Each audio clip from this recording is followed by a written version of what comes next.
Bonjour à toutes et tous, ici Elisabeth qui vient vous parler de la nouvelle lune du 17 janvier 2018 à 3h18 heure de Paris, et donc elle a lieu dans la nuit du 16 au 17 janvier. Nous sommes aujourd'hui le 14 janvier et je me pose devant ces énergies pour vous les partager 3 jours à peu près avant. Puisque c'est à ce moment-là où elles sont disponibles, ou pour les personnes sensibles, vous les ressentez déjà peut-être depuis un petit moment, et elles sont vraiment actives, voilà, à partir, pour les autres, un peu moins sensibles, voilà, quelques jours avant, et enfin on parle de 3 jours avant, 3 jours après, c'est à peu près ça. Sachant que cette nouvelle lune initie la nouvelle année lunaire. Alors on va la resituer dans son contexte de ce que j'appelle la roue sacrée ou la roue médecine des saisons. Le cycle solaire, pas solilunaire, mais voilà, le soleil émerger de la matrice véritablement le 21 décembre. L'année pour moi commence à ce moment-là. Donc ce soleil, il symbolise une nouvelle possibilité. C'est la lumière qui va, le héros solaire, comme j'aime à l'appeler, qui va entreprendre un chemin, un nouveau chemin, une nouvelle voie, une nouvelle naissance. Pour l'instant, il est encore tout jeune, il est au niveau de l'enfant divin. Et il va entreprendre donc son cheminement. Donc c'est votre masculin intérieur solaire pour les femmes. Et votre solarité, je dirais. Je l'appelle masculin parce que c'est vraiment une essence masculine d'ailleurs, dans les mythes, voilà, que ce soit le Christos qui naît à ce moment-là, Horus, et puis j'ai encore vu récemment, voilà, Merlin ou Arthur, qui sont de pères plus ou moins divins ou inconnus et qui sont engendrés par une matrice féminine mortelle. Voilà, donc c'est vraiment ce qui se passe le 21 décembre et qu'on a partagé avec certaines femmes, avec les énergies du moment, qui était la possibilité de créer une nouvelle femme à partir d'un nettoyage des mémoires patriarcales. Et donc cet atelier est toujours disponible, et surtout la guidance qui suit. Et je vous mettrai le lien ci-dessous. Donc ce soleil, voilà, il a émergé. Alors c'est le petit Christ dans sa grotte. Et il est encore immature, mais avec plein de possibilités. Et puis le jour de l'épiphanie, qui signifie manifestation, c'est là où on a pu se poser éventuellement pour se poser les questions sur nos intentions de l'année, qu'on appelle des résolutions. Peut-être se faire violence, mais ça ne sert à rien, vous le voyez bien, toutes les résolutions qui ne sont pas posées dans une inspiration profonde ne se manifestent pas. Épiphanie signifiant manifestation. Donc ce jour-là, les 3 rois mages ont apporté à votre solarité 3 cadeaux. Donc le cadeau de la royauté, donc ça je crois que c'est Melchior, puisque Melech signifie le roi, et il donne l'or, oui, ce qui fait rayonner votre soleil, votre lumière. Et puis il a reçu le cadeau du divin, puisque l'encens signifie l'élévation de la terre jusqu'au ciel. Hein, le divin, c'est pas, ça ne nous descend pas du ciel, c'est plutôt voilà une expérience. Et vous allez voir avec cette énergie Capricorne de la nouvelle lune que c'est vraiment le travail de la terre et de la matière. Et c'est de là où on va pouvoir s'élever.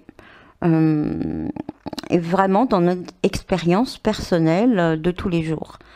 Et puis il reçoit le cadeau de la myrrhe qui est le rappel, puisque c'est un héros, il est certes divin, mais rappelez-vous, il a émergé d'une matrice féminine mortelle. Donc oui, c'est voilà cette fameuse matrice dans laquelle on se trouve tous, dans la caverne des ombres de Platon, hein, dans ce monde qui est bien fait de matière.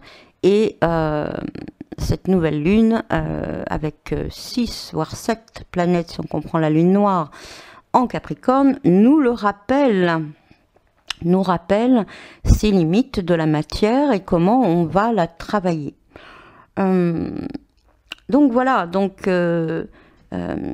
c'était le moment, voilà, pour moi, ça a été le moment, l'épiphanie, de réfléchir sur cette possibilité de manifester des choses, sur la loi de manifestation, et de voir par rapport à 2017 comment ça s'était manifesté pour moi, tirer enseignement de mes erreurs pour continuer de grandir et peaufiner cette loi de manifestation de mon héros solaire, de ma destinée, tout en grandissant et me révélant, et puis essayer de trouver quand même un petit peu de joie, de bonheur, de vibration dans cette vie qui, oui, je le rappelle, se fait bien dans la matière. Et puis voilà, troisième étape, on arrive à la nouvelle lune, où là, Dame Lune va se joindre au soleil et même se marier pour démarrer son cycle. Parce que autant le cycle solaire pour moi a démarré, comme je vous le dis, le 21 décembre, autant le cycle lunaire, même si on a eu une super pleine lune en janvier, le 2 janvier, elle initiait l'année, mais elle était plutôt dans la révélation, la pleine conscience, et il n'y avait pas eu encore de mariage avec le soleil.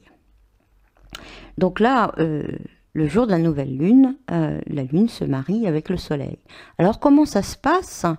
En fin de compte, la lune se situe entre la Terre et le soleil, et donc elle est toute noire, hein. Une nouvelle lune, c'est une lune noire, obscure, voilà, on ne la voit pas, elle ne rayonne pas encore.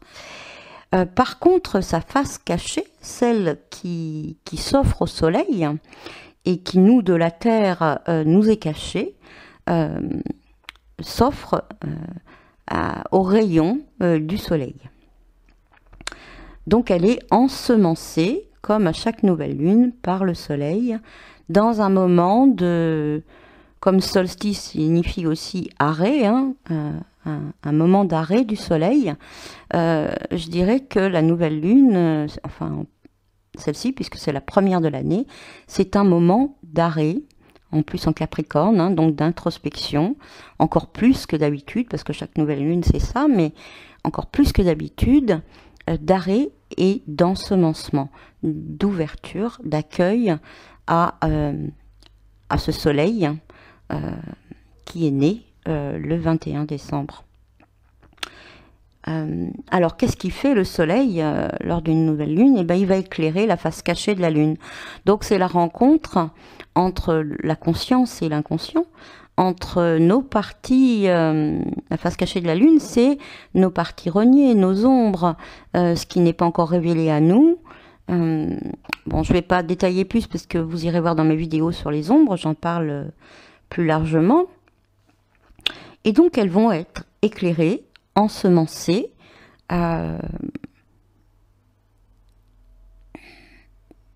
et elles seront totalement mises en conscience, je dirais, et révélées lors de la pleine lune. Alors, bien sûr, ça se passe au niveau personnel, mais au niveau universel. Et au niveau universel, voilà, c'est l'âme, hein, puisque pour moi, la Lune est reliée à l'âme, c'est-à-dire ce petit sac de mémoire et de choses qu'on a révélées en nous. Hein. C'est à la fois nos trésors et nos souffrances, nos blessures et notre potentiel de guérison. Ce petit sac de soufre, hein, en parlant alchimie, va pouvoir être éclairé, et puis en pleine lune, éventuellement, par des prises de conscience, il peut y avoir des libérations et donc de récupérer justement ces parties, ou en tout cas avoir un nouveau regard sur elles. Et donc ça se passe au niveau universel. Et pour chacun, en fonction de ses résonances, il se passera des choses intérieures qui seront projetées par des événements que vous allez rencontrer ou des personnes. Voilà pour le principe de cette nouvelle lune qui dit belle nouvelle lune année 2018. Je me marie avec le soleil, c'est mon premier mariage d'amour avec le soleil, et je dis bien mariage d'amour, puisque pour cette fois-ci, leur mariage se fait avec Vénus. Exactement, la Lune est donc conjointe au Soleil, ce qui est normal pour une nouvelle Lune, mais conjointe aussi à Vénus, le tout en Capricorne, et avec une plus grande, si c'est un mariage personnel, puisque Lune, Soleil, ce sont des planètes personnelles. Vénus est une planète personnelle qui symbolise nos valeurs personnelles, notre manière d'aimer, l'amour, hein, mais l'amour, le chemin de l'amour, je dirais, puisque c'est relié à notre corps émotionnel, c'est-à-dire l'amour-émotion, hein, voilà, et qui justement va au fur et à mesure nous apprendre à nous connecter à nos émotions. Et puisqu'elle est reliée aussi au magnétisme, Vénus participe à ce qu'on appelle la loi d'attraction et de répulsion. C'est pour ça qu'elle va nous attirer des relations magnétiques qui sont toujours les bonnes, même si on en tire parfois des leçons difficiles qui vont nous approcher d'un amour moins émotionnel et plus profond en fin de compte. Hein. En tout cas, c'est un chemin d'amour. Et c'est avec elle, elle est présente dans cette union du Soleil et de la Lune.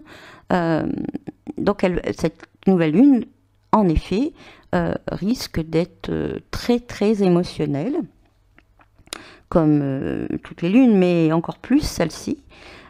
Sachant qu'en plus, c'est relié à Pluton. Hein, voilà.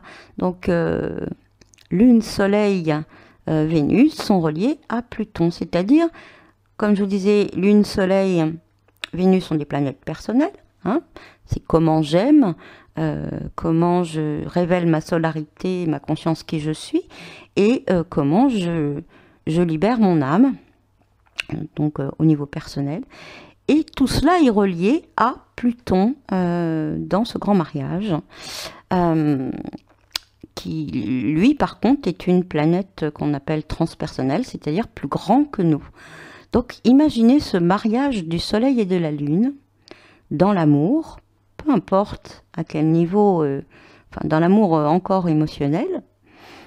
Mais c'est pas grave, Vénus, elle nous inspire à travers ses relations, elle nous fait vivre de l'émotionnel pour qu'on puisse le rencontrer et à travers cela, l'émotion, c'est une puissance d'élévation et de mise en vie, de mouvement. Hein. Donc c'est vraiment à travers nos émotions qu'on va voir ce qui est important pour nous finalement. Hein. Voilà. Et tout ça est relié à Pluton. Alors la volonté divine, la planète qui vient nous aider à renaître, mais de nos cendres. C'est-à-dire, c'est à partir de tout ce qu'on va perdre, lâcher, parfois renoncer, mais là c'est pas renoncer parce que c'est pas nous qui choisissons, ce qui nous sera enlevé par plus grand que nous. À partir de cela, il y aura des possibilités de renaître, de grandir et plutôt de naître à soi-même. Et alors imaginez ce mariage, hein, c'est donc vos parties cachées, encore cachées, se marient avec la conscience, avec le masculin, le féminin masculin se marie à l'intérieur de vous, dans une émotion d'amour, dans votre corps émotionnel exactement, avec le regard, et plus que le regard, hein, sous l'impulsion d'une volonté divine qui va vous rappeler ce qui est vraiment essentiel pour vous. Hein. Et voilà, donc c'est un mariage très profond et avec vous-même, hein, même si ça peut passer à travers des expériences et des rencontres. Voilà ce qui se passe, hein, pour essayer de ne pas trop être dans l'astrologie et vraiment dans les énergies qui sont véhiculées grâce à la lecture de cette carte. Et alors c'est peut-être ce que vous ressentez. Alors qu'est-ce que ça veut dire? Ça veut dire que va-t-on pouvoir échapper à soi-même? Va-t-on pouvoir échapper à notre être? Et toutes les expériences que vous allez pouvoir vivre pendant ce cycle lunaire, et même l'année, puisqu'il impulse quand même l'année 2018 au niveau lunaire, pardon, voilà, même si elles sont difficiles,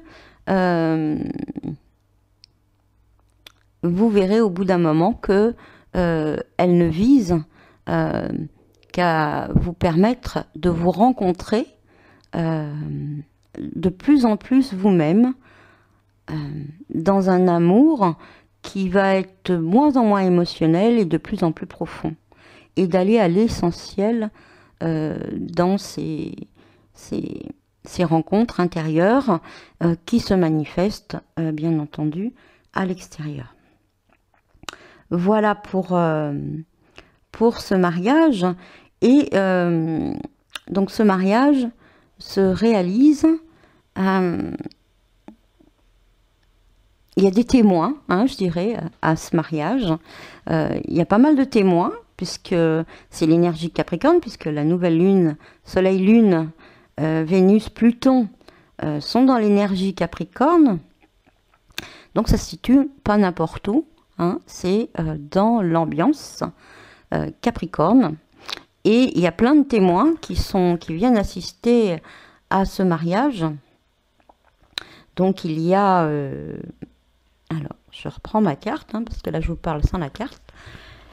Il y a donc Pluton, j'en ai parlé. Il y a donc Mercure, Saturne, bien sûr, hein, qui est là depuis le 20 décembre, hein, qui venait s'occuper justement de la naissance du Soleil le 21 décembre.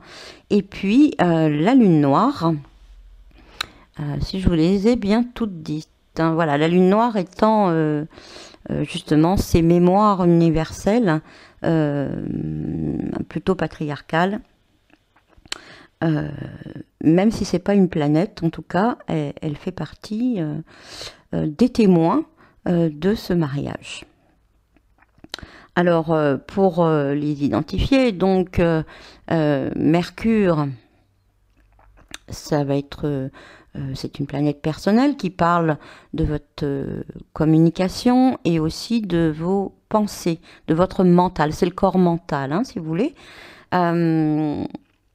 Et qui assiste à cette union et qui est conjoint. Hein, il est venu à ce mariage avec Saturne. Ils sont conjoints tous les deux. Donc ce que j'appelle le gardien du seuil, hein, cette énergie qui va viser à à nous mettre du plomb, mais qui nous oblige au bout d'un moment à trouver notre lumière intérieure. Et une fois que cette force intérieure, qui est quand même, je ne vous en ai pas parlé, mais c'est l'énergie de l'année, de pouvoir, après, on peut se libérer de Saturne une fois qu'on a bien... et c'est comme si... faut grandir à l'intérieur de soi, et après, on peut éclater la coquille pour naître. Et cette coquille, bon, ben voilà, Saturne, à un moment donné, est là pour créer cette structure qui va pouvoir nous permettre de grandir à l'intérieur de nous. Alors, et il vient avec Mercure, donc avec notre manière de penser et de s'exprimer, même de relationner éventuellement, mais ça c'est plutôt Vénus.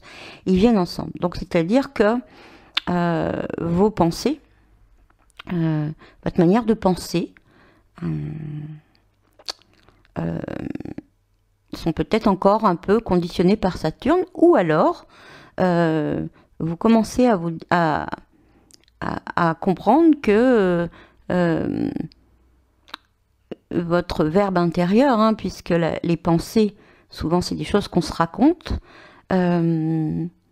influencent drôlement sur cette union, sur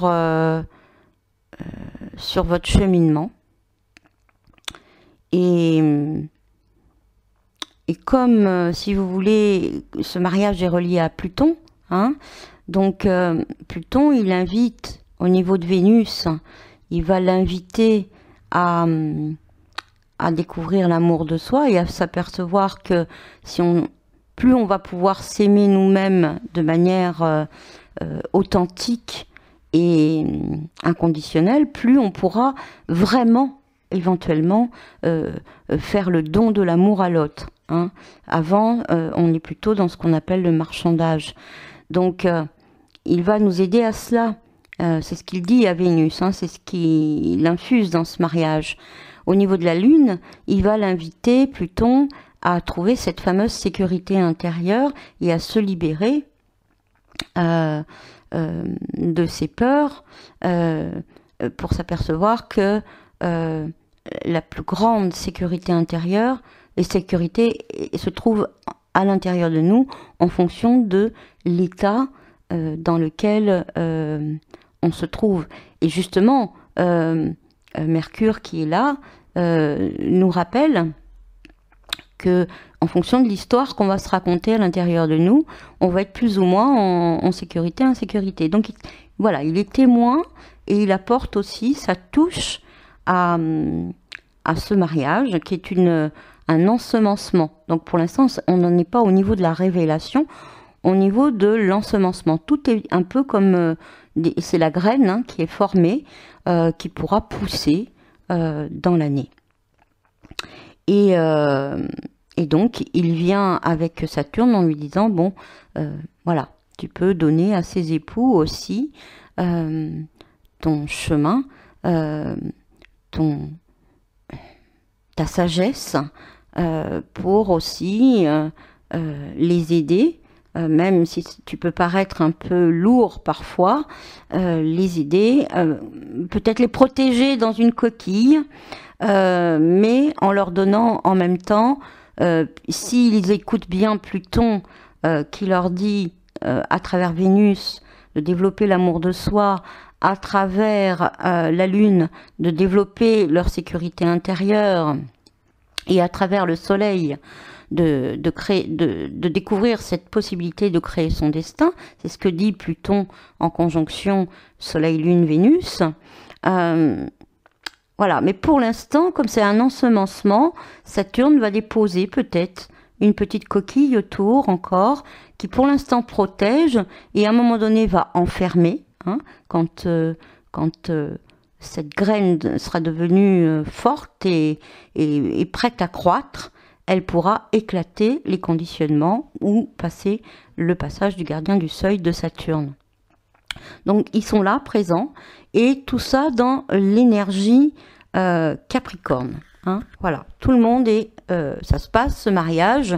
Ils n'ont pas voilà, choisi de le faire comme les mariages. Bon, il y en aura un aussi, bien sûr, puisqu'ils se marient à chaque nouvelle lune.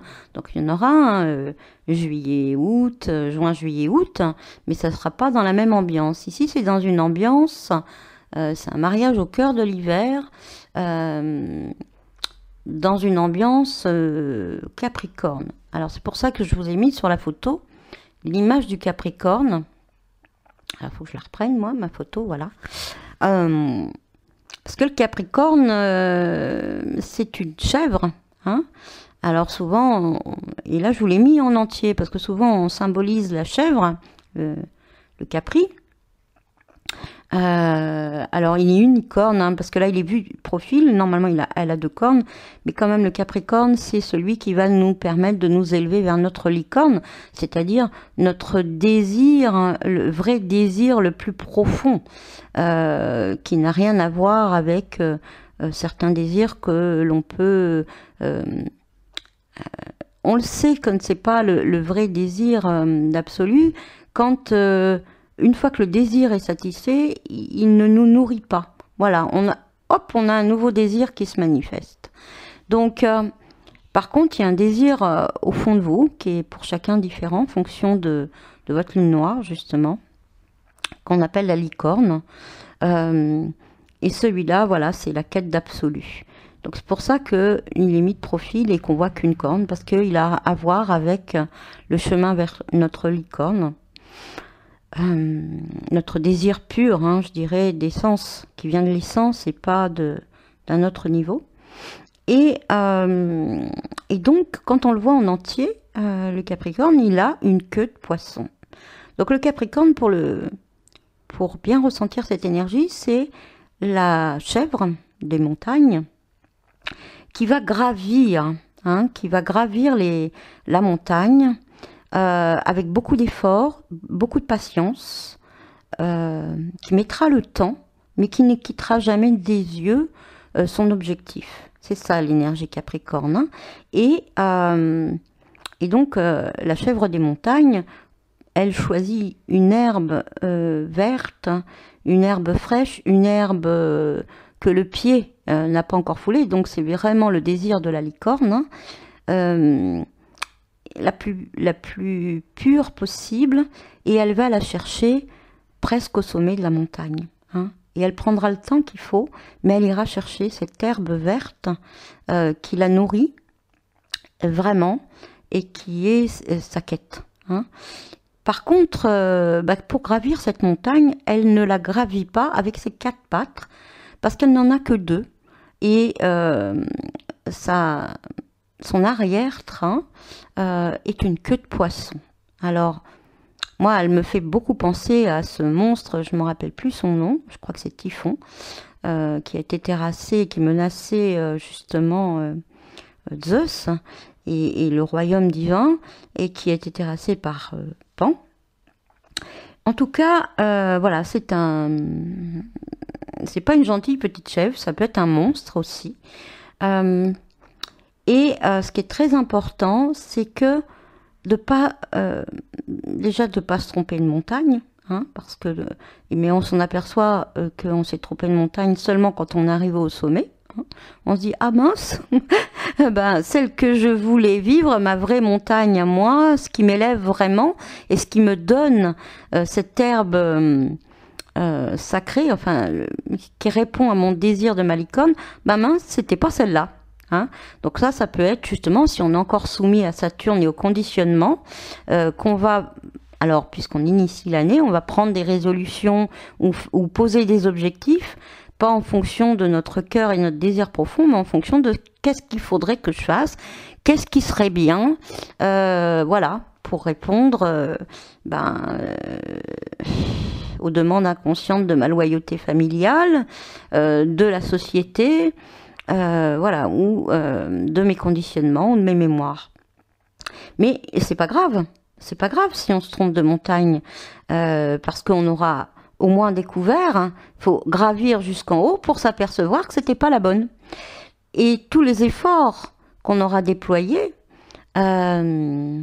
vont nous laisser des apprentissages qui vont nous permettre ensuite de gravir notre vraie montagne. Là, on saura que c'est la vraie, parce que si on s'est trompé, après, bon, on peut voilà, se tromper plusieurs fois, mais c'est pas grave. Et surtout, cette queue de poisson, elle vient nous montrer que ces efforts, ils partent aussi de nos racines. C'est-à-dire que le Capricorne, c'est s'élever vers la cime, mais tout en tenant compte de nos racines. Bon, ça, c'est vraiment l'élémentaire, mais aussi des racines poissons, des racines neptuniennes, des racines divines. Hein.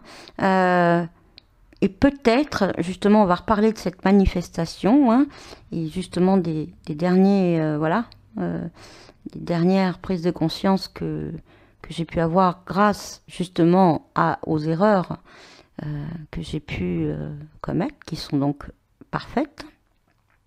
Ne pas oublier que ces efforts ne sont pas forcément ceux qu'on croit avoir à faire. Parce que dans l'énergie Capricorne, saturnienne donc, les véritables efforts qu'on aura à fournir, ça va être de lâcher prise. Alors, vous allez me dire, oui, c'est super dur, hein, voilà. Donc, vous voyez, c'est un effort, hein, mais c'est pas l'effort de faire chaque jour et d'y revenir, etc., etc. Alors, à un moment donné, c'est ce qu'on va faire, mais pour découvrir que nos efforts ne portent pas leurs fruits et d'être dans la résistance. Et donc, la demande saturnienne, hein, et donc dans l'énergie Capricorne, c'est d'apprendre à laisser de plus en plus le divin, et donc la force de propulsion et d'élévation sur la montagne, puisque c'est une queue de poisson donc dans l'eau, hein, c'est l'élément quand même de cet hiver, c'est aussi d'accepter de traverser nos émotions et qu'elles deviennent un moteur. Hein, puisque les émotions, dans la loi de manifestation, justement, sont très importantes, puisqu'elles nous font monter les vibrations de notre désir. Hein, peu importe de quelle nature sont ces émotions. Voilà. Donc, les efforts qu'on aura à fournir, ce sera peut-être d'accepter de se rencontrer profondément à l'intérieur à travers des émotions, même inconfortables, hein, ce poisson, de laisser la place aux pures potentialités ou aux lois divines de manifestation, et d'apprendre de plus en plus à lâcher prise, hein, à lâcher et à se laisser guider. Et c'est pour ça que je vous ai mis une citation, alors bien entendu que j'ai trouvée par hasard, hein, voilà, en cherchant complètement autre chose. Ça, c'est comme les scientifiques qui vont chercher quelque chose, et puis finalement ils vont faire une découverte à laquelle ils ne s'attendaient pas, imprévue, et c'est celle qui va être finalement celle qu'ils devaient découvrir. Ben moi c'est pareil, en cherchant complètement autre chose, je suis tombée sur une citation et qui m'a waouh, parlé. Hein, et là je vais vous reparler de mes apprentissages récents, et puis vous donner des conseils dans cette énergie Capricorne dans lesquelles toutes les planètes sont, enfin la plupart sont là. Alors, ce qu'il faut savoir dans l'énergie émotionnelle et dans l'énergie, dans cette queue de poisson, je dirais, c'est qu'elle est marquée dans le ciel de cette nouvelle lune. Je vais essayer de ne pas être trop technique, mais en gros, il y a Mars et Jupiter qui sont en Scorpion, qui n'ont pas pu venir au mariage et qui sont reliés, hein, à cette énergie Capricorne et reliés à toutes, enfin voilà, qui se sont reliés pour ce mariage. Alors je sais pas, ils sont peut-être en visioconférence, en tout cas de manière harmonique. Et ils sont à la fois reliés à Neptune, donc cet amour divin, hein, et à la fois au Scorpion, cette énergie de transmutation par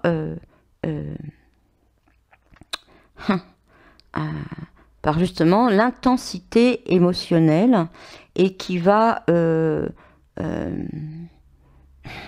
faire vivre des initiations, hein, parce que là, avec Jupiter, et le guerrier, puisqu'en plus cette lune est à l'ascendant Scorpion, donc le guerrier Mars, là, il est encore plus mis en valeur. Hein. Donc lui, à un niveau plus élevé, je dirais, il n'est plus un guerrier, il est un serviteur. Hein. Il se met au service. Ses actions sont donc inspirées et au service du divin et donc de votre mariage solilunaire qui est en train de se passer. Et qu'est-ce qu'il met au service? Là, il est au service de l'ombre. Hein. Il est au service de l'ombre puisqu'il est dans l'énergie Scorpion. Et il se peut que vous rencontriez des événements ou des personnes, voilà, des choses qui peuvent vous paraître inconfortables, que votre Mars, hein, votre action intérieure soit limitée, parce que Mars, là, enfin votre guerrier, il est au service de vos ombres. Donc c'est-à-dire qu'il va être au service de ce qui doit être révélé en vous, et que peut-être vous n'avez pas envie de regarder, traverser, rencontrer. Hein. Donc, ça risque de remonter. Hein. C'est évident. Donc, pour l'instant, la face cachée de la Lune est ensemencée par la lumière, mais il y a des choses quand même en préparation à ce niveau-là. Et ils se connectent à ce mariage. Hein. Voilà, ils sont connectés. Sans être présents dans l'énergie Capricorne, ils ont préféré rester dans cette énergie Scorpion pour pouvoir l'envoyer, je dirais, puisque c'est quelque chose de... Voilà, l'envoyer, un peu comme envoyer leurs vœux pour ce mariage. Et ben moi, je me mettrai au service dans l'énergie Scorpion, donc intensité, hein, une intensité émotionnelle, mais quand même reliée à Neptune, donc au service de plus grand que soit au niveau intuitif et de l'amour, hein, de l'amour divin. Et puis, je suis alliée à Jupiter, quand même, qui va amplifier tout ce phénomène. Et tout ça, il l'envoie comme cadeau, hein, comme participation, je dirais, même s'ils ne sont pas présents sur place en Capricorne, il l'envoie pour ensemencer cette alchimie de ce mariage de la nouvelle lune. Hein. Voilà comment, eux, ils participent. Et tout cela, ensuite, va créer, au niveau universel, bien sûr, mais aussi, plus ou moins, donc, en fonction de nos positions, etc., va créer voilà, ce qui est le meilleur chemin pour vous réaliser votre propre soleil, qui n'est pas forcément Capricorne, mais qui sera, voilà, en fonction des énergies du jeu, pour réaliser votre destin, hein, en fin de compte, pour vous réaliser vous-même. Rappelons que les nœuds lunaires sont Lion Verseau, et donc, ce qui est mis en avant, c'est va de plus en plus vers ton individualité, mais pas individualité, individuation, c'est-à-dire comment tu peux être unique, oser être toi-même et l'offrir à l'universel, en étant de plus en plus authentique, donc avec un peu moins d'ego et puis un peu plus d'essence. Et il y a une liaison, hein, justement, entre ces nœuds lunaires et ce nœud lunaire et le Mars en Scorpion, hein, qui est conjoint à Jupiter, donc avec Jupiter. Donc tout cela vont créer une espèce de mixture et d'ensemencement qui va pouvoir ensuite se découler en expériences et en rencontres différentes pour chacun d'entre nous, en fonction de notre vibration, de notre conscience, qu'on a besoin de rencontrer. Mais le but est celui-là, hein, le plan, hein, je dirais, le plan commun. Et c'est souhaité pour l'ensemble de l'humanité de toute façon. Alors après, on peut passer complètement à côté, puisque on n'est pas sensible, ou on n'est pas sur ce chemin-là, on n'est pas, ou alors on s'est trompé de montagne, ou alors on n'en a rien à fiche de grimper notre montagne et de trouver notre herbe verte, on n'en est pas encore là, et tout est très bien, tout est très bien. Donc là, j'en étais, c'était pour cette queue de poisson. Oui, voilà, de savoir que quand on veut justement réaliser tout ce mariage alchimique qui est dans cette nouvelle lune, gravir notre montagne, hein, on n'a pas besoin de nos quatre pattes, c'est-à-dire on n'est pas tout seul. On peut être aussi guidé par notre queue de poisson qui nous fraye un chemin par des informations et qui nous relie plus à l'intuition, à des choses, les synchronicités, etc., à la loi de manifestation en fin de compte. Hein. Et moi, je la ressens comme ça, encore plus maintenant. Et donc cette fameuse citation, vous l'avez certainement déjà lue, et moi je ne l'ai pas encore lue. Donc vous croyez, petit garçon, qu'un mage est celui qui peut tout faire. Hein, voilà, on en est dans cette énergie faire, hein, d'avancer. C'est ce que j'ai cru un jour, moi aussi, je peux vous le dire. Hein, voilà, j'ai cru qu'en fournissant beaucoup d'efforts, je finirais par arriver à quelque chose. Et je vous l'ai déjà partagé, voilà, j'ai rencontré des frustrations. Et du coup, dans les efforts qu'on a à fournir, j'ai dû me libérer de mes attentes. J'ai dû lâcher prise, etc. Donc ça va être ça les véritables efforts à faire. Hein. Aussi, c'est ce que nous avons tous cru, donc peut-être vous aussi. Et la vérité, c'est qu'au fur et à mesure que le pouvoir réel d'un homme grandit, et que ses connaissances augmentent, le chemin qu'il peut suivre rétrécit. Alors, comment dans la manifestation de notre destinée ou de ce qu'on veut rencontrer, comment plus on a de connaissances et plus on grandit, pourquoi ce chemin se rétrécit? Moi, c'est ce que je me suis aperçu. Hein. Jusqu'à ce que finalement, il ne choisisse plus rien, mais fasse seulement et totalement ce qu'il doit faire. Voilà. Donc, elle m'est arrivée par synchronicité, elle me parle, cette citation. Donc, elle est d'Ursula K. Le Guin, et qui est une auteure de fantaisie, mais aussi de...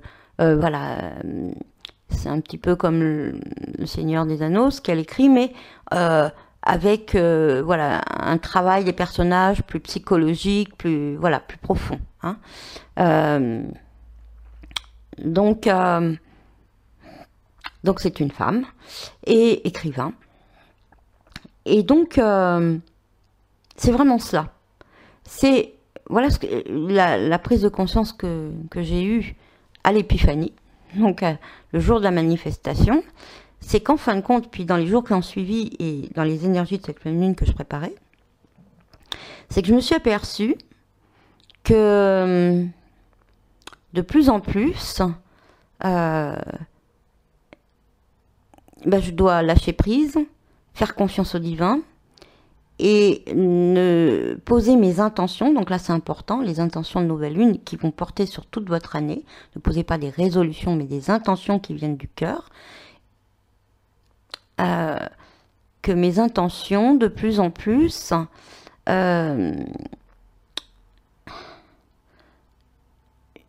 je fais de moins en moins avec, je dirais, mon mental, mon ego, ou ce qui est mes conditionnements, hein, même s'il m'en reste de moins en moins, mais il y en a encore. Et mon apprentissage, ça a été que, finalement, plus on va être nous-mêmes, hein, plus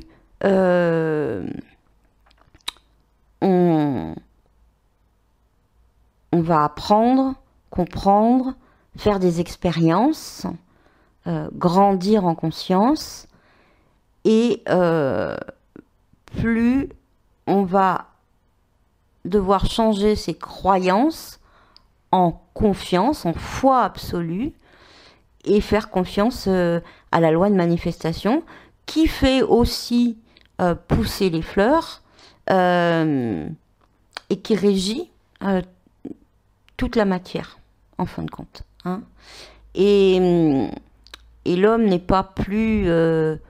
il a un petit libre arbitre, mais justement, son libre arbitre, il peut peut-être l'utiliser à développer son intuition et parfois à prendre des chemins que la raison dirait c'est pas raisonnable, mais où par un flash intuitif, son cœur lui dit c'est là qu'il faut aller. Hein. Et donc de faire de plus en plus confiance et de moins en moins maîtriser de choses, et c'est assez étonnant puisque l'énergie Capricorne, c'est la maîtrise, la discipline, etc. Mais peut-être que cette discipline, au bout d'un moment, va nous mener à plus de lâcher, de confiance, de foi, même si on pose les intentions. Et aussi, ces intentions vont se transformer en questions. Et donc, du coup, j'ai beaucoup travaillé sur la loi de manifestation, et c'est là-dessus où on échangera ce soir en cercle avec les femmes alchimistes initiatrices. En tout cas, et c'est vraiment l'arcane du pendu, hein, la 12, qui nous dit cela, où on est... où on se laisse un petit peu guider. Voilà, c'est ça l'idée, c'est de moins vouloir dire c'est là que je dois aller, j'ai telle résolution, c'est ça qui est bien, etc., etc. C'est ça que je dois faire, ou comment faire, et de plus en plus, voilà, de se laisser guider, et que le sérieux, hein, toute cette énergie Capricorne, c'est ça aussi, que le sérieux, c'est peut-être très sérieux de se confier à notre ressenti et à notre guidance intérieure, à notre boussole. Et on le voit, c'est pas compliqué, puisqu'il y a cette notion d'effort hein, qui est là présente hein, dans l'énergie du Capricorne, la patience, la persévérance, mais aussi la matière. En fin de compte, il y a aussi la patience qui va nous aider à cultiver la foi, qui est, même si ce n'est pas encore manifesté dans la matière, je fais confiance à la graine que j'ai plantée. Je sais que si je plante une graine de tournesol, elle se tournera vers le soleil. Si je plante une graine de coquelicot, ça sera un coquelicot. Je le vois pas encore, c'est pas encore dans la matière, mais j'ai la foi parce que je sais la graine que j'ai plantée et je sais que ça donnera. Donc après, il peut y avoir un peu trop de soleil, il se peut que j'ai besoin d'arroser un peu, il se peut que j'ai besoin, voilà, de la protéger des parasites, voilà. J'ai à m'en occuper, hein, ça c'est le travail que j'ai à faire. Mais je garde au fond de moi, je sais que c'est la bonne graine.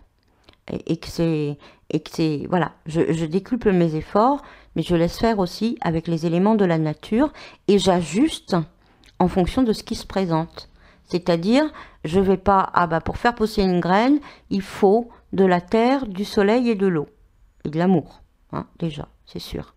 Mais, donc, il faut que je l'arrose tous les 3 jours. Allez hop, je fais tous les 3 jours, je l'arrose.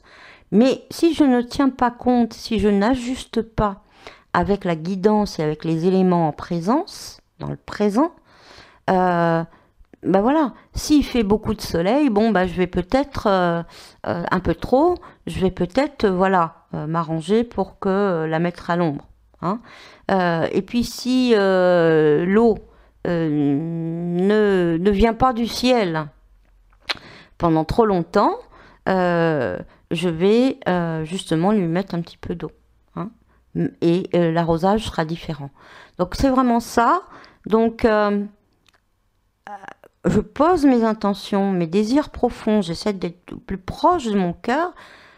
J'ai confiance que la graine qui est ensemencée aujourd'hui, parce que le soleil est né le 21 décembre, mais la lune, voilà, elle se porte et elle s'ouvre au nouveau cycle le 17 lors de cette nouvelle lune. Donc là, la graine se forme vraiment, hein, dans tout ce mariage avec, comme je vous dis, avec tous les invités présents, dans cette énergie Capricorne, avec l'énergie Scorpion véhiculée donc par Mars et Jupiter, avec cette reliance à Neptune aussi, l'amour divin, et Pluton, hein, qui dit, voilà, moi je viens poser là la volonté divine, hein, donc c'est le plus grand que toi, donc peu importe ce que tu vas te raconter, de toute manière, tu verras bien ce que je te présente. Pluton, il est rentré en Capricorne en 2008. Je ne sais pas ce qui s'est passé pour vous en 2008. Pour moi, c'était une crise salutaire. Bon, au départ, je ne la vivais pas du tout comme ça. Mais c'était vraiment là où ma transformation, parce que Pluton, c'est vraiment ça, a pu commencer de s'opérer, même si c'était vraiment très, très, très difficile. Donc, ça peut l'être encore. Voilà. Mais on en est là. Hein. Et donc, voilà, d'ajuster, d'utiliser peut-être un peu plus notre intuition, un peu plus la foi, et faire le travail. Le travail, ça va être déconstruire nos croyances, nettoyer l'émotionnel et oser le traverser, lâcher prise. Et grâce à tout cela, on va gravir notre montagne. Et peut-être que cette fois, ça sera la bonne montagne. Alors, ce qu'il faut préciser aussi, c'est que au niveau des maisons, donc des expériences, donc ce mariage se fait dans l'énergie Capricorne, mais aussi il se fait dans une certaine expérience. Et cette expérience, c'est donc la maison 3. La maison 3, qu'est-ce que c'est? C'est la maison des apprentissages, la maison, enfin, l'expérience, l'apprentissage, les relations avec nos frères et sœurs, voisins, etc., avec votre clientèle, par exemple. Voilà, c'est pas les relations avec son conjoint, hein. C'est des relations avec, voilà, notre entourage, je dirais, les plus proches personnes, mais pas forcément le conjoint. Et puis c'est là, dans cette expérience, où on va commencer justement, ou alors si c'est au niveau de l'amour, c'est du niveau du flirt, hein, vous voyez, un petit peu, voilà. Bah tiens, il y a ce collègue de travail là qui me plaît bien, on va boire un petit café, c'est pas un café ou je sais pas quoi, le soir ensemble, et puis voilà, je peux vivre une aventure légère avec lui, etc., etc. Voilà, ça va être de ce niveau-là, hein, l'expérience à maison 3. C'est vraiment... et puis, sinon, voilà, des relations...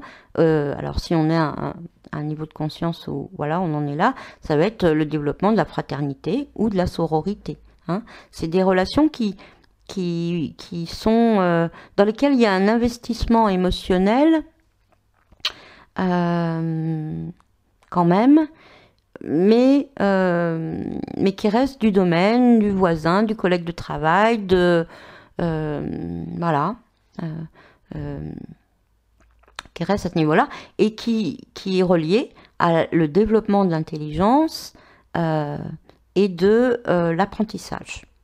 Et c'est dans cette expérience-là, maison 3, où ont lieu ce qu'on appelle les premières projections.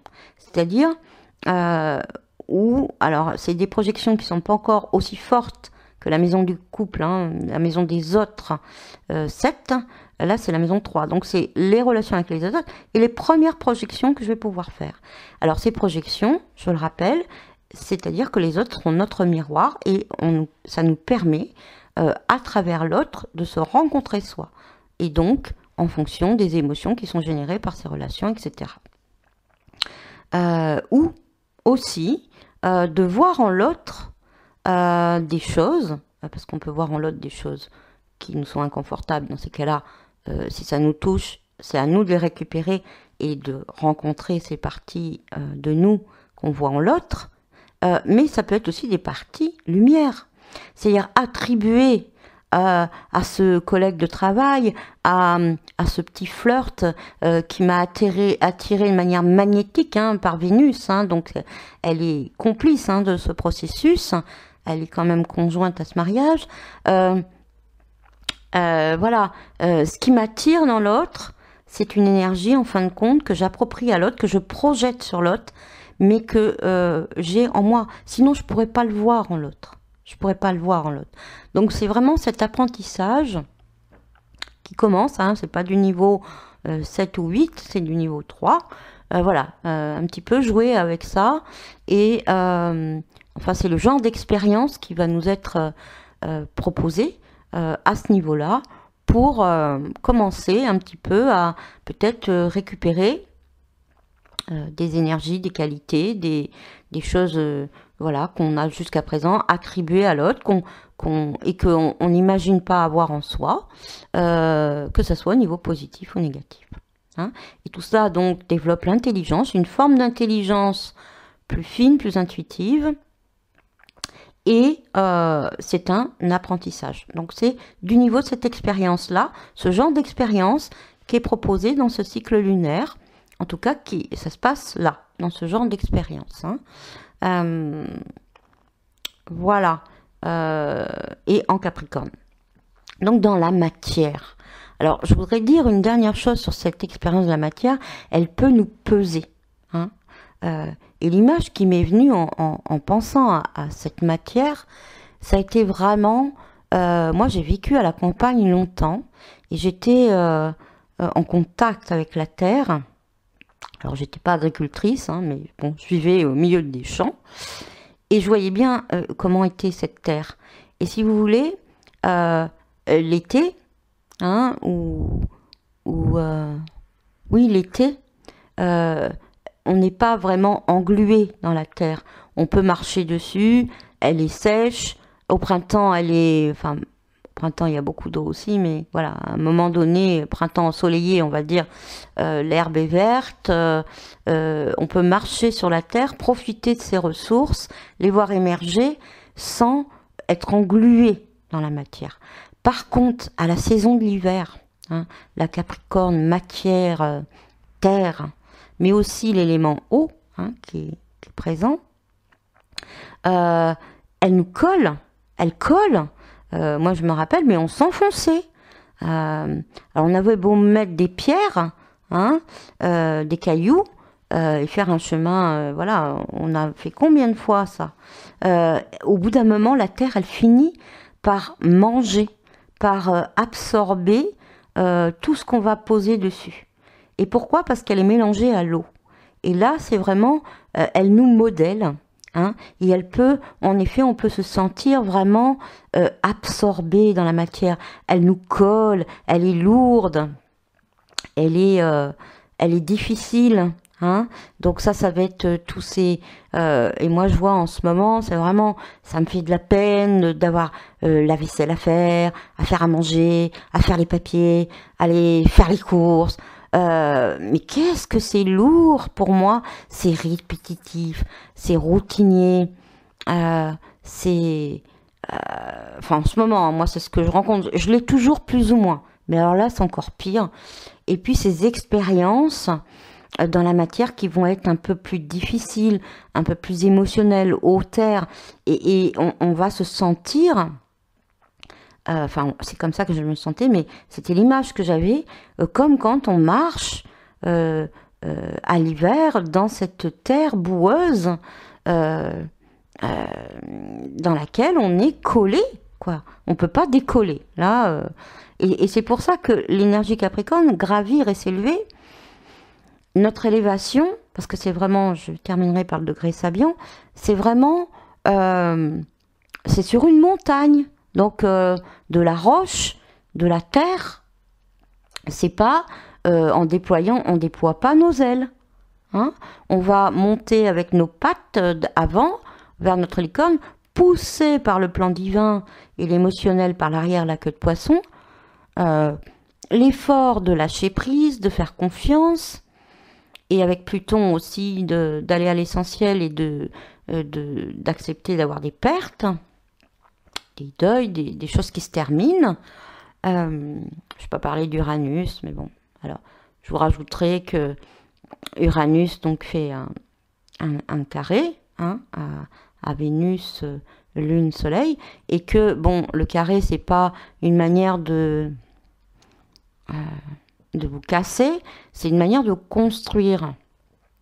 Et Uranus en Bélier, il vient là. Uranus c'est la pensée créatrice justement, hein, c'est une énergie, une impulsion qui fait vivre des sauts quantiques. Hein. Il y a un avant et un après. Il vient pousser là-dessus par un carré en disant moi je viens de mon bélier en face, feu, de cette énergie de vie hein, quand même, dans ce mariage de la nouvelle lune, je viens donner une possibilité de construction rapide. Je leur envoie des pensées, des insides, hein, parce que c'est vraiment ça, Uranus, c'est pour, ou des coups de pied aux fesses, ça dépend comment on vit. Mais en carré, ça peut faire des frictions, mais dans une volonté de construction, donc par rapport à où il est carré, donc construction de la Lune, c'est-à-dire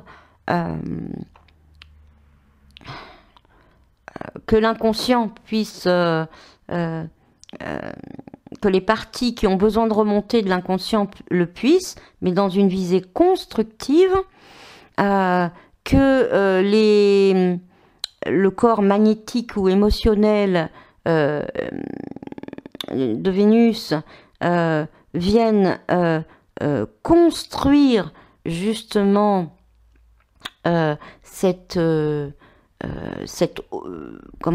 maturité hein, dans l'amour, même si ça passe à travers des relations qu'on peut avoir de manière fulgurante, rapide donc, hein, et qu'on en tire l'apprentissage, et que à la fois ces relations nous bouleversent, mais en même temps elles rentrent, elles sortent, et ça nous apprend plein de choses pour nous construire, pour construire notre manière d'aimer, et en particulier nous-mêmes, et pour construire aussi des pensées créatrices qui nous aident à construire notre soleil, c'est-à-dire réaliser notre essence et notre destinée qui va avec la réalisation de notre essence. Hein. Donc voilà pour Uranus, et j'en étais avant, hein, je sais plus où j'en étais, oui, dans cette maison 3, donc j'en ai parlé, l'expérience. Bah écoutez, si c'est parti, c'est que c'était pas important ou que ça me reviendra. Et donc je vais terminer sur le degré sabiant, c'est-à-dire que Soleil-Lune se trouve à 26 degrés 54, 55, donc entre 26 et 27 degrés, donc dans les degrés sabiants qui sont des symboles, hein, en principe on prend le degré qu'il y a derrière, donc 27. Et là, de quoi nous parle ce symbole par rapport à ce degré dans lequel voilà, l'endroit où la Lune et le Soleil se marient, en compagnie de Vénus, ça nous parle d'élévation. Ça nous parle, et justement, voilà, c'est certainement ce que je vous racontais, puisque je parlais de la Terre. Voilà, c'est pas une élévation par comment je dirais, par l'élément air ou par une élévation de conscience éthérée. C'est vraiment une élévation qui va de la terre, de la matière, de ce que vous allez rencontrer, qui va subtiliser, spiritualiser la matière, et qui va vous élever grâce à vos efforts. C'est l'élève qui s'élève. Enfin, moi, c'est comme ça, c'est peut-être le mot que je mettrai pour cette nouvelle lune. C'est l'élève qui s'élève par lui-même, grâce à son intuition, en complicité avec le plan divin, mais qui le fait dans son humanité et dans son expérience personnelle et dans la matière. Il n'est pas éthéré, hein, il est vraiment présent. Et vraiment présent. Et même s'il a encore des casseroles aux fesses, hein, ben ces casseroles, peut-être que finalement elles sont utiles, parce qu'il peut peut-être en décrocher une. Vous savez, quand on se marie, hein, il y a des casseroles derrière. Ben, peut-être qu'il va pouvoir en décrocher une, puis s'en servir de nourriture pour créer sa mixture dans la casserole. Parce que parfois, ce qu'on trimballe, c'est pas forcément un poids. Ça peut vraiment se transformer en ressource. Et ça, c'est vraiment le principe de nos failles, qui à la fois sont, je dirais, c'est les sillons qu'on va creuser dans la terre pour pouvoir planter nos graines. Ça nous permet de rentrer justement à l'intérieur de nous, dans la profondeur, dans la vulnérabilité, et qui font partie aussi du plan. Hein. Et aussi vous dire qu'au fur et à mesure, ce chemin, il sera de plus en plus léger une fois qu'on a fourni les efforts nécessaires. Même si à un moment donné, c'est difficile. L'énergie capricorne saturnienne, c'est la persévérance, tout en gardant au fond de soi cette lumière intérieure, cette foi. Et l'exemple que je pourrais prendre, c'est... bon, moi, en ce qui me concerne, je vais aller vers de plus en plus de légèreté, et de lâcher et de travail avec la manifestation de... voilà, en cultivant des efforts différents que ceux dans le fer et dans la matière, pour transformer la matière autrement et pour manifester autrement. Et l'exemple qu'on pourrait donner, alors on peut parler voilà, de quelqu'un qui fait du piano, mais je vais vous parler moi par exemple de quand, bon, j'écris plus en ce moment, mais je vois, j'écris voilà, à des personnes en particulier, ou j'écris, je dépose des mots dans le cercle de femmes avec qui on échange, et bientôt, je pense, utiliser plus l'écriture. En tout cas, à un certain moment, j'ai écrit de longs articles, et de manière facile. Les mots, si vous voulez, ma pensée, mon inspiration passait à travers mes mains, j'écrivais en écriture automatique sur le clavier. Donc il n'y avait pas de filtre. Et du coup, c'était vraiment inspiré. Ce qu'on appelle une écriture inspirée. Et c'était génial. Mais pour en arriver à cette fluidité, cette facilité, c'est vraiment ça, hein, une fluidité, une facilité dans la manifestation ou dans votre chemin. Avant, c'est passé par quelque chose d'horrible pour moi.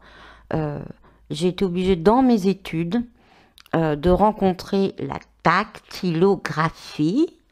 Et là, j'ai peiné. J'ai peiné. Ça a été très difficile pour moi. Mais à un moment donné, j'ai reçu l'aide divine. Parce que le jour de l'examen, un homme s'est pointé et il a dit quelles sont les 3 plus nulles, elles auront droit à des machines électroniques. Donc du coup j'ai eu une bonne note à l'examen et ça m'a permis voilà, de continuer encore un peu plus loin. Mais ces efforts que c'est fourni, j'en ai pleuré. J'étais sur ces touches qui n'étaient pas les touches d'un ordinateur, c'était des touches, je ne sais pas si vous connaissez ces machines, on peut se coincer les doigts entre les touches, faut appuyer très fort, quand on se trompe, il n'y a pas de possibilité de corriger, il faut mettre un petit correcteur blanc et retaper la lettre exactement au bon endroit. Enfin bon, c'est un truc de fou, quoi. Ça n'a plus rien à voir maintenant avec la dactylo, maintenant c'est facile. Enfin, par rapport à ça, c'est facile, ça se corrige tout seul, il y a même des correcteurs d'orthographe, enfin bon, on ne peut pas se coincer les doigts dans un clavier, enfin bon, et puis on appuie très peu, ça n'a rien à voir. Ben, tous ces efforts fournis dans la difficulté, bon, je gravissais pas la bonne montagne, parce que j'avais été parachutée là, alors c'était pas du tout ma voie, mais même si je me suis trompée de montagne, même si j'ai fourni des efforts difficiles, et ben maintenant, du coup, voilà, je veux pas dire je suis une virtuose du clavier, mais c'est l'analogie avec un pianiste qui trime, hein, pour après, quand on écoute un pianiste, on dit waouh, quelle facilité, il bouge ses doigts, quelle fluidité dans ce qui nous dans cette écoute, quelle vibration on ressent à l'écoute de ces notes, quelle harmonie. Mais ce qu'on oublie, c'est tout le travail dans l'effort, dans la sueur, dans le sang qu'il y a eu avant, hein, et la persévérance et de tenir bon pour enfin libérer son plein potentiel et sa virtuosité. Hein, voilà, donc c'est ça, cette énergie-là, elle est présente et elle vous dit, oui, tu vas peut-être te tromper de montagne, tu vas peut-être fournir des efforts qui paraîtront ne pas être récompensés. En tout cas, persévère et dans l'apprentissage, maison 3, hein, ça va t'aider à t'élever. C'est vraiment l'élève qui s'élève, accepte de ne pas être le grand sage encore pour l'instant, et laisse faire le divin. Et même si tu vis des expériences qui te paraissent difficiles, insurmontables, émotionnelles, n'oublie pas que ça fait partie d'un plan. Et que peu importe là où tu sois, tu es toujours au bon endroit au bon moment. Ça prendra plus ou moins de temps en fonction de tes résistances. Et voilà, oui, tes résistances, hein, parce que il y a des personnes, voilà, elles peuvent très bien ne pas du tout aller vers là où elles doivent être, parce que, voilà, elles ne veulent pas... bon, il y a le travail sur l'ego, là, aussi sur le lâcher, sur le contrôle, hein. Donc, voilà. Mais peu importe, tu es toujours au bon endroit au même moment, mais même si tu fais pas à des résistances, même si tu te sens bloqué, ben là, t'apprends. T'apprends justement que c'est pas comme ça qu'il faut faire. Et du coup, tu vas finir par lâcher. Hein, voilà. Donc, je terminerai sur ce partage. J'espère que j'aurais pas été trop brouillonne. J'ai essayé de pas être trop dans l'astrologie, mais en tout cas, c'est ce que nous disent, c'est ce que nous dit cette nouvelle lune qui offre sa face cachée au soleil en présence de Vénus avec Pluton et dans une énergie de matière, de lourdeur, et qui ensemence, parce qu'on est vraiment dans la terre glaise là, qui modèle et qui ensemence le cycle de l'année. Hein, voilà. Et donc, ah oui, tiens, je regarde ma photo, je vous ai mis la carte du jugement. On va conclure là-dessus.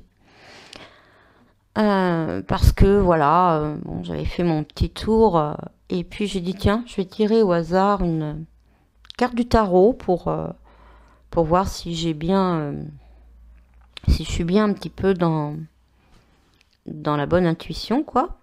Et là est ressorti le jugement. Alors le jugement, c'est la renaissance. Hein. Et alors, ce qui m'a bien plu dans cette carte arcane, c'est que c'est l'archange Gabriel qui annonce. Donc, c'est vraiment une annonciation. Hein. Bon, l'annonciation, c'est aussi un ensemencement. On en reparlera parce que je vais vous faire prochainement la roue médecine sacrée des saisons pour intégrer justement, pour vous présenter mes 2 stages en présentiel que je choisis à des moments précis. Enfin, que je choisis. Disons que j'ai l'impression de choisir, mais après, quand je vérifie où ils sont, je me dis, est-ce que tu as vraiment choisi? On est vraiment toujours dans ce côté, voilà, je me laisse inspirer par plus grand que moi. Même si j'ai un désir au fond de moi qui me pousse dans un sens, un désir du cœur. Et donc, Gabriel... Voilà, c'est l'archange annonciateur. C'est aussi l'archange qui préside aux énergies de l'hiver, hein, très féminin. Et donc là, il annonce la sortie du tombeau, hein, donc de la terre, c'est amusant. Il est accueilli par cette androgyne, hein, parce que, bon, je ne vais pas refaire le détail de la carte du jugement, mais vous voyez que d'un côté, il y a, par le dos, hein, on voit un côté arrondi qui pourrait symboliser un sein, et de l'autre côté, un peu plus masculin. Et donc voilà, c'est un androgyne. Donc dans ces énergies masculin-féminin harmonisées, dans ce mariage dont on a bien parlé là, il sort de la tombe qui est verte, hein, donc de la tourbe, hein, de la terre, des entrailles de la terre. Il s'ouvre au soleil, parce que la terre est devenue soleil, vous voyez, elle est or, couleur or. Et le jugement, c'est vraiment la renaissance. Hein. Mais pour renaître, encore faut-il avoir accepté de passer par la mort. La mort de quoi? De certaines croyances, préjugés, vision du monde, l'idée que je me faisais de ça, et de sortir un peu de l'illusion, et voilà. Hein. Donc, je résume vraiment. Et donc, il est accueilli par le père et la mère, qu'on pourrait dire par le soleil et la lune, par la mère divine et le père divin, et c'est l'enfant. Hein. C'est vraiment, on peut l'associer aussi à ce qui s'est passé au solstice d'hiver, qui n'est pas encore l'arcane du jugement, parce que c'est les prémices de cette renaissance. Et en tout cas, c'est ce qui est sorti pour cette nouvelle lune, et qui associe justement à une renaissance annoncée. Et peut-être le soleil et la lune, là, en mariage, en conjonction avec Vénus, préparent cette graine, et la lune est ensemencée dans les conditions dont je vous ai parlé. Et c'est vraiment une préparation, une initiation au cycle de l'année 2018, un départ vers l'élévation. Et c'est le moment, puisqu'on est en introspection, de voir quelle graine va pouvoir être plantée, et quelle intention pure. Et si on ne les connaît pas, d'oser les demander, les questionner. On peut se poser la question et les déposer sans attendre de réponse. Et par des synchronicités, on aura les réponses. Quelle est ma graine pour cette année? Quelle est ma montagne? Quel est mon désir profond? Qui est vraiment en rapport avec mon essence profonde. Et si je ne le connais pas encore, voilà, je le pose en question. Parce qu'on n'est pas obligé de semer des intentions, on peut poser des questions. Hein, et là, on obtiendra les réponses, assurément. Puisqu'on va les voir, les guetter. Et elles vont arriver de toute manière. Et c'est quand on s'y attend le moins.